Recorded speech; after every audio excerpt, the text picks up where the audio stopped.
Yo, yo, yo, what's good? It's your man Lewiee Blaze, and I'm live here with Local Vibes.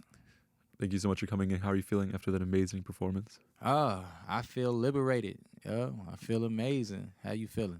Feeling good. Yeah, no, it was definitely one we were looking forward to. And the band, it was, gosh, we can't even describe how great that went. It sounded amazing.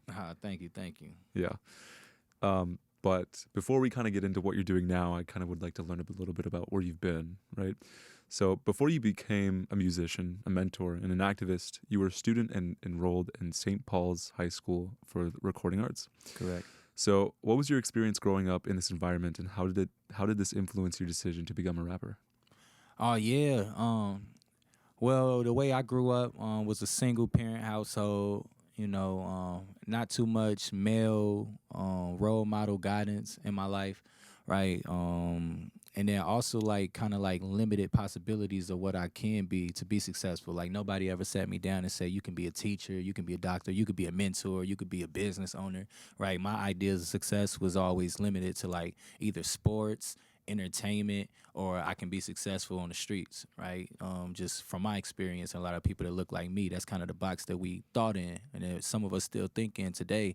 So my transition into getting into music, like I was born into music first, right? It runs in my genes. My father is a blues musician, so I have that experience with watching him perform and rehearse all the time. And then after he was removed out of my life from the age of 6 to about 18, it was just my mother raising like 4 boys by herself, right? So that's why I mean raised by a single parent, because then she had to do the rest of that by herself. But music never left, my passion. I was a basketball player. My plan was to go to the NBA. That didn't really work out. And then I also got into some bad things on the streets, and I got in trouble at 16. I went to JDC.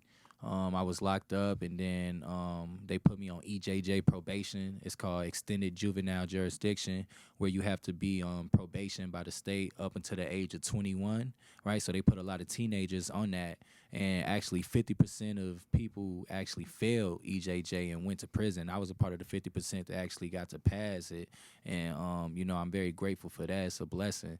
But that experience, I really changed my trajectory, what I wanted to do in my life. I chose to transfer to the high school for recording arts. I had friends who were successful in music. They was telling me I should come there if I want to grow in music. And like I said, my basketball dreams was kind of dimming down. So I went to Studio 4 to pursue music. And that was around the time when, I was on EJJ probation and looking to change my life for the better. Yeah, definitely a very long but really nice, journey to the place that you wanted to be eventually. Yeah. A lot of ups and downs, a lot of lessons. Yeah. And who were these people that kind of wanted you to go to this school? Oh, well, my first guy, my man Austin, a.k.a. Young Gami now, we was making music back when we was going to MTS together. So, like, we always been in the studio together, but he transferred and he went to Studio 4. And that's when he told me, like, yo, look at they studio, and was flashing everything. But at the time, I didn't transfer. It took me 2 years, actually, because the first year he left, I was still playing basketball, and I was loyal to my team. We was a pretty good team. I wanted to go to state, playing the Target Center. So I'm like, oh, I can't really leave this school. It wasn't until, like, I knew my basketball dreams was, like, completely shut where I decided to make that change. But, yeah, Austin Lee is the main one who made me go there. And then also my friend, who's no longer with us right now, James, a.k.a. Zolo, he also really pushed me to go to high school for recording arts, too. Yeah. And did he attend that school at all? No, he didn't attend the school, actually. Just Austin did. Yeah, my other friend James is just really, he kept telling me, like, you should pursue music. You should pursue music. Yeah. So he's always been kind of like that person to kind of push you along. Yeah, I call him an angel. You know, somebody that's giving you that positive advice and pushing you to be better and do the right thing. Yeah. So is he one of the people that have really influenced your decision to become this mentor later in your life? I would say that. I would also say, my lived experiences also kind of shaped me to become a mentor. All my life, I've always been a leader. I'm the oldest of 4 boys, so I've always been a leader. I have that, role as the one to, lead the way. And I would say, like, when I graduated high school for recording arts, I ended up working back there as an educator, actually. And this is really what groomed me to think like an educator, to start to look at myself as a adult figure in a leadership role in this school. And that opportunity turned into me creating my own business. I began to do a partnership with the school and host campaigns and host community events. So I was really growing my expertise and my professionalism in like facilitation, workshopping, curating space, curating culture, and ultimately, being a teacher as well. So then I took all of that experience and we created what is called N4, where it was an actual opportunity for me to create a platform where us men could come together and we can actually change the narrative for African American males. So how I said earlier how our ideas of success was always limited to like these three options. The whole goal and mission for N4 was to show people that we have more options and we don't have to live within the stereotypes that are out here. We can actually be the change that we want to see. So that was the experience with that. I give a lot of credit to the leaders at High School for Recording Arts, Tony Simmons and T.C. Ellis, to be specific, Dario Otero with Youth Lens 360. They really breathed a lot into me. And even now, with my recent experience being able to work in the juvenile incarceration system as well, I work in the jails with young men who end up on probation or end up in jail. Because I have that lived experience, I was able to come there and be like a walking testimony, if you will, to show them like I was in your shoes before, and these are the steps that I took, and this is what I'm doing now. And that's a spark right there. I might not be able to change everybody's mind, but if I could spark one brain, then that could possibly help save the world. Yeah, I mean, to think how far you've come and how much you've done, coming from that place too, I think it would definitely come with those results, with time. It doesn't matter how many, but it's like what you said. As long as one person, the spark goes off, I'm sure it'll go fine. Right, absolutely. And we still got a long way to go. Yeah. And I'm really interested to hear about N4 and particularly the ways in which you kind of told these young leaders how to achieve their dreams. Was it through education? Was it through the arts? What was that like? I one thing that I believe in is one specific way of doing things don't work for everybody, right? We're all unique in our own way. We're all beautiful in our own way. We all have diverse talents and skills and abilities. So our main thing with M4, right, is to find a formula that works for you, right? You gotta have knowledge of self. You have self-awareness. You gotta know what are you passionate about. Try to help you identify your purpose. What brings you peace, right? And then we lean into those things. And our philosophy that we use with N4, right, is the literature being N to the fourth power.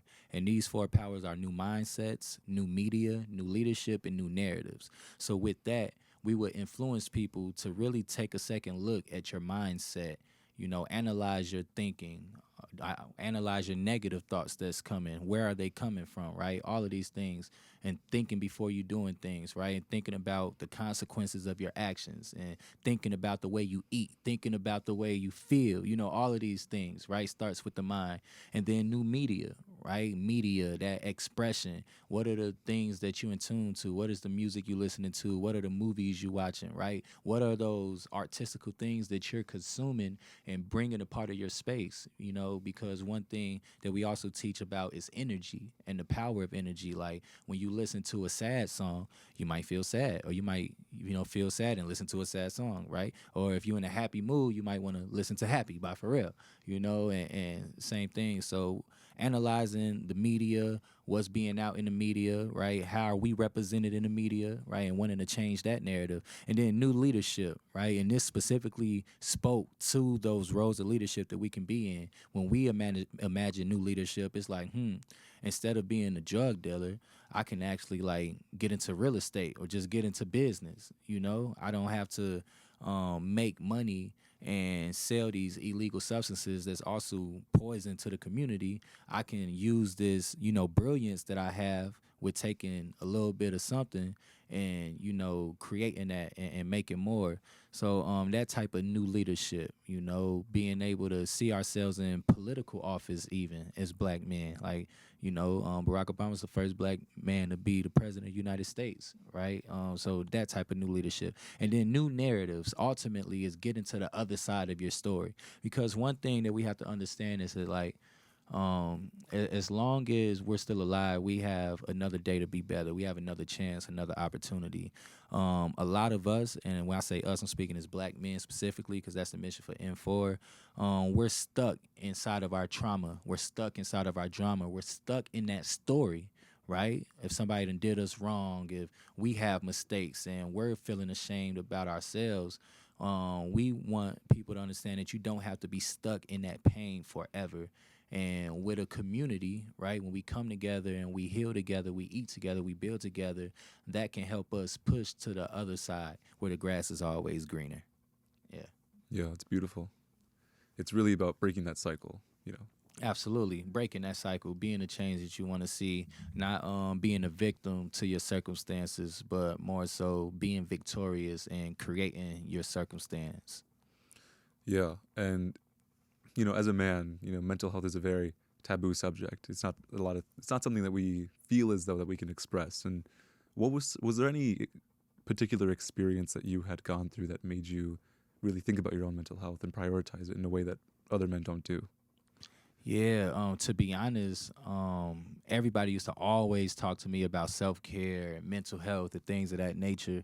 And I started getting into it a little more, but I would kind of just dibble and dabble into self-care and practice things for my mental health.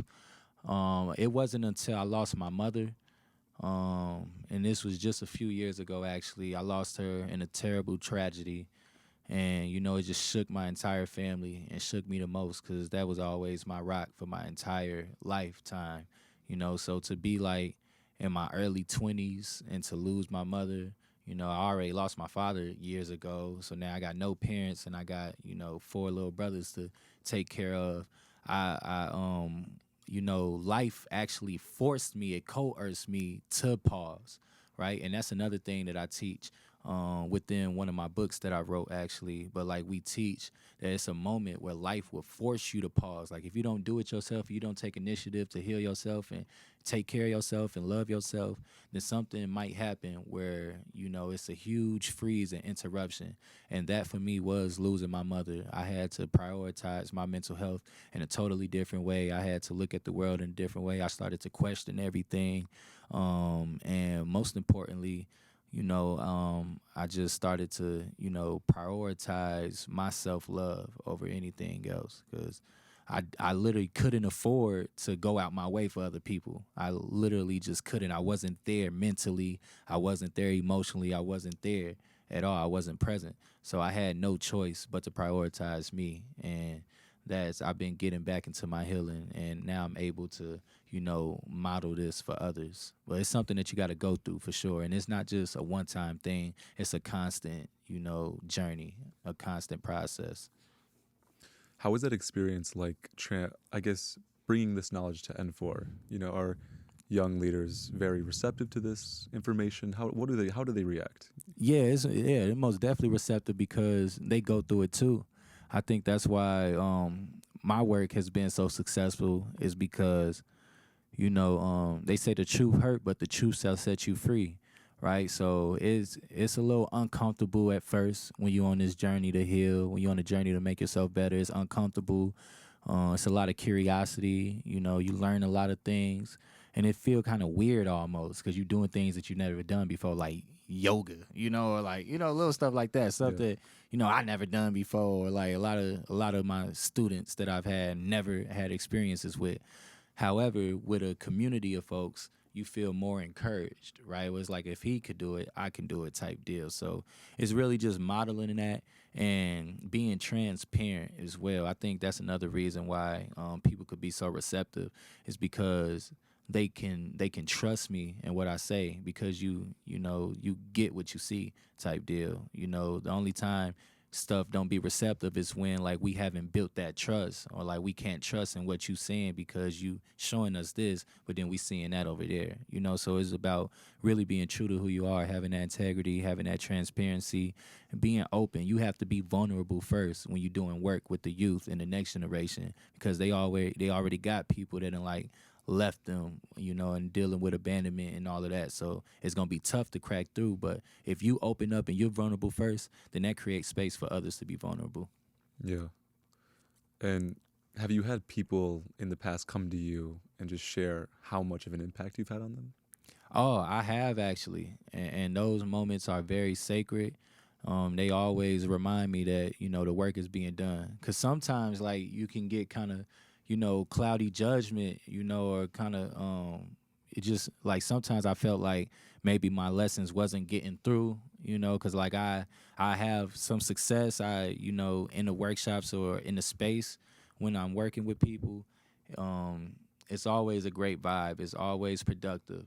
And then like throughout years of experience, we might lose a student that we had to gun violence, to an issue in the community. We might lose somebody to the system who just got locked up, or lose somebody and it's a huge drug problem in our communities as well. So to know those faces and know like we were sharing space and like we had you but we couldn't pull you in all the way, then ended up losing them to that, it's very hurtful, because we actually like move like a family where like we build relationships and we have that bond.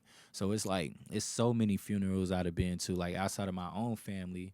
I'm also showing up for other people's funerals and stuff like that. So showing up to hospitals when people getting shot, and just all of this experience, begins to, weigh a toll on you for sure, for sure. However, it's always worth it, especially when that one person turn around and tell you like, yo, you poured into me and I can see the light now. That always feels good.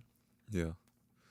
And I guess taking this back to music, how is this, I guess, your discography, how has this provided you some safety or some comfort, kind of an escape from the outside of world?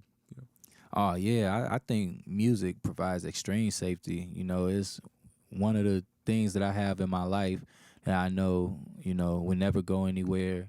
I know I can trust music, right? Because they ain't going nowhere. I can feel free with music. I can express myself and how I truly feel without being judged through music, right?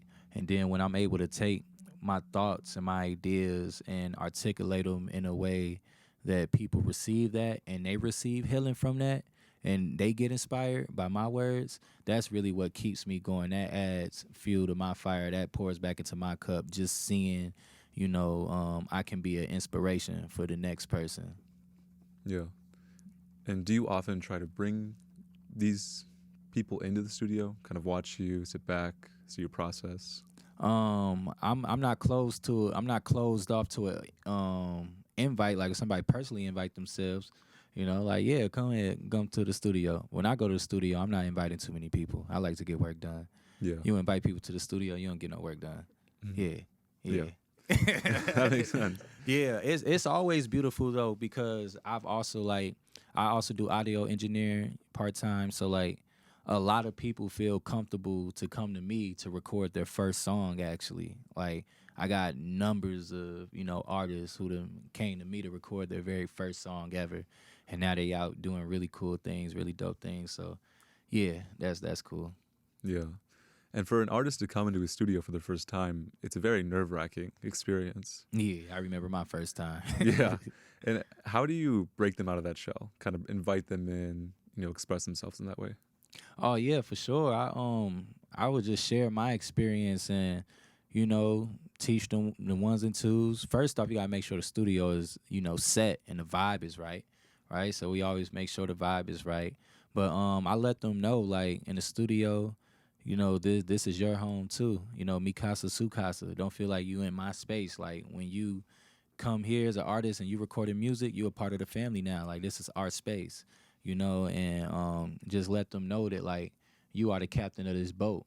This is your music, this is your art, you know, direct me, let me know what you want to bring it to fruition. So I think that that leadership, you know, enabling people to choose for themselves, to have that freedom of creativity, that freedom of thought, always creates a safe space to record and create. Yeah, that's really interesting. That's very cool to see how much of an impact you've had on not only young people within this community, but also artists. Yeah, you know, it's love. It's love. I'm from this community, born and raised. So as much as I can give back, you know, and help the next one, you know, get to the next level, that's what I'm here to do. Yeah. Yeah. And ever since 2016, you've been releasing music, and with that, you've gained all sorts of acclaim and notoriety throughout the country. So, how have you developed as an artist since then? And whether it be your style, sound, or flow? Yeah, I'm feeling myself getting more and more comfortable with everything that I do. You know, like I'm pretty sure I can look back at some of my performances back in 2015 and back in 2016, and then look at a performance that I did this year, and I see a significant difference in my confidence, my stage presence, interacting with the crowd, all of those elements as a complete artist.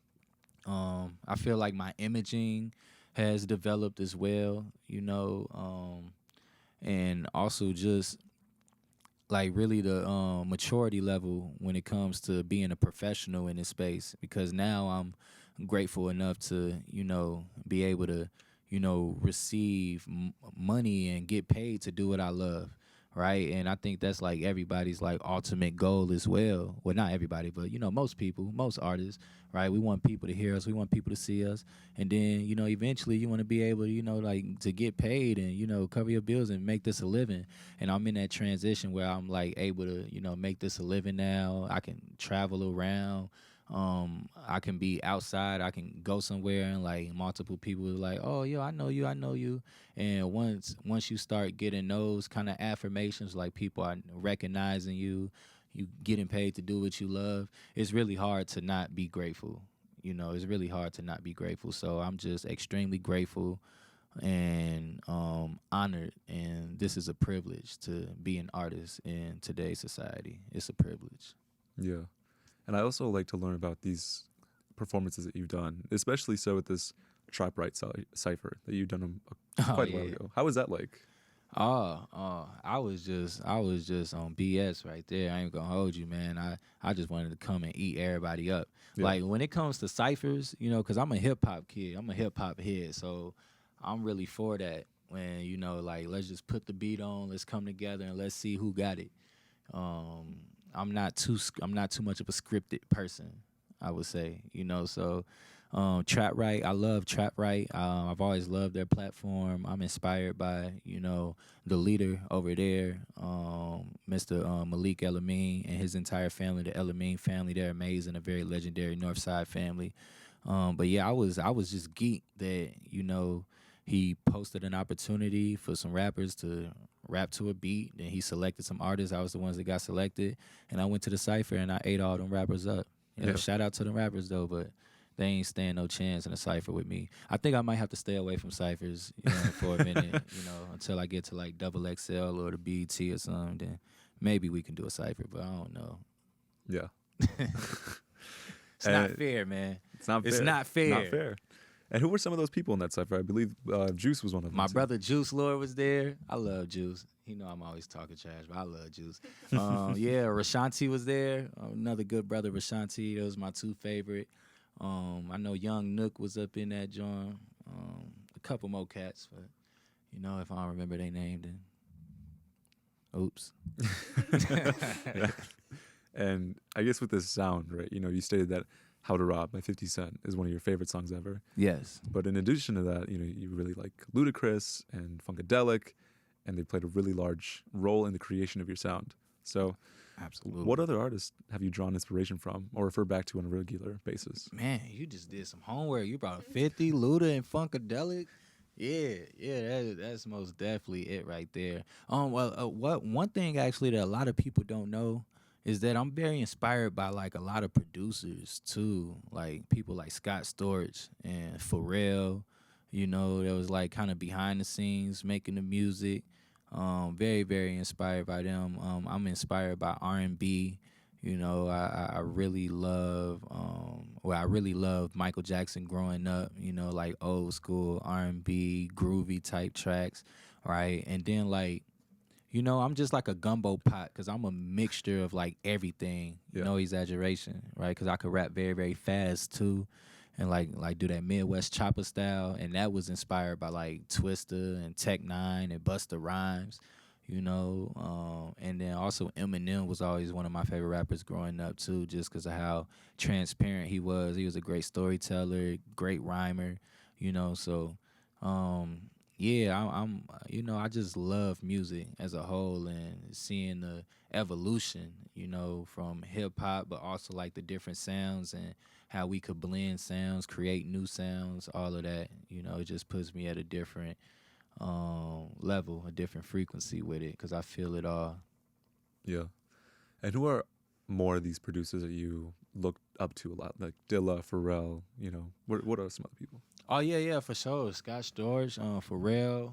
I know J. Cole produces actually. Kanye West. You know, I actually got a lot of Kanye West comparisons for beats that I produce and stuff like that. Um, but yeah, Jay Dilla. Can't forget Jay Dilla. Rest in peace to the king. You know, my man. I don't know why I'm blanking on my man name right now, but it's another Blaze. That's a producer. You know, so just really cool. Yeah. And, you know, most recently, you've differentiated yourself from many rappers throughout the Twin Cities by recording with a live band. And was it a difficult transition to record with a digital instrumental to a live band? And what was this experience like? Yeah, I wouldn't say it was difficult for me. Um, yeah, I like I said, I grew up around live bands and kind of like the atmosphere. So I would say the journey, what it's been like, is really like me coming back home. I would say it's like me finding my way back home, finding my way back to where I should have been the entire time. And it's no diss to like digital like analog music or like recording just in the studio like over a beat, any of that. Like I love that too. However, like with live instruments and live elements and live sounds, the music just hit different. It feels different. I feel like it enhances my performance as an artist, as a vocalist, as a rapper, as a poet, because I'm playing with other talented, super talented musicians all around me, and we're creating like a atmosphere together, and that's something that people can gravitate onto. Like I can captivate a crowd by myself with just my voice. I can do that. However, when you add the pianos and you add the guitar and you add the drums and you add the bass and you add the saxophone, add a couple singers, now we really add into that aesthetic and that vibe. And really that's what it's about, because we want to give people an experience. Like I want to be able to give my listeners and my audience an experience that they will remember. That's always the end goal. Whenever we hit the stage, whenever we record, whenever we produce something, we want to give you something that can last forever. Yeah. And this session you just did was definitely one to remember. And for the future, what can audiences look forward to seeing? You can look forward to seeing more success, more more opportunities to come and build, come create, more light, and just I'm unpredictable. You never know what you're gonna get. You never know what you're gonna get. I might drop a country album this year if I feel like it. You just never know. Question mark. That's why you got to stay tuned though. Stay tuned. I tell everybody, just text Blaze to 33777, and yeah, we locked in forever. Awesome. Thank you for joining us. Well, thank you.